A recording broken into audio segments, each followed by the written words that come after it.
வெளியே போகும்போதெல்லாம் பாட்டி ஜெபம் பண்ணாதான் அந்த பையன் வந்து தன்னுடைய மகளோடைய பையன்.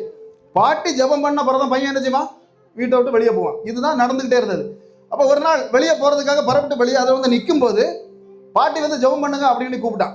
கூப்பிட்ட உடனே பாட்டிக்கு கொஞ்சம் என்னதான் இருந்து, படத்துல கிடக்க நம்ம, அப்போ நம்ம கொஞ்ச நேரம் மானே நீ போயிட்டு வா, இன்னைக்கு ஒரு நாளும் நான் அடுத்தது வரும்போது என்ன செய்கிறேன், உனக்கு நான் ஜெபம் பண்ணலாம், ஒன்றும் பிரச்சனை இல்லை. போய் 10 நிமிஷத்துல பையன் ஆக்சிடென்ட் ஆகி மரணம், ரோட்ல ஸ்பாட்ல அவுட். மட்டும் எழும்பி வந்து அந்த நேரம் ஜெபிச்சிருப்பேன் அப்படின்னு சொன்னா என் பிள்ளை தப்பிக்கப்பட்டிருப்பான். அடுத்தது இன்னொரு வார்த்தை சொன்னாங்க, அந்த பையன் ஞான ஸ்நானம் எடுத்த பிறகு மறிச்சிருப்பானா கூட எனக்கு அவ்வளவு வேதனை இருக்காது.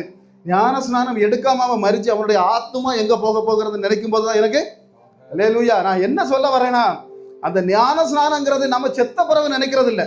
நம்ம மறித்த பிறகு யாரோ ஒருத்தர் ஐயோ அவன் ஞான ஸ்நானம் எடுக்காம போயிட்டானே ஆண்டவர் என்று அதுக்கு பிறகு ஜெபம் பண்ணாக்கி சொல்லுவாங்க. உத்திரிக்க ஸ்தலம்னு ஒரு இடத்துல இருக்கு, அங்க போய் இருக்கலாம், இருந்தாக்கி அங்க ஒரு 3 பூஜை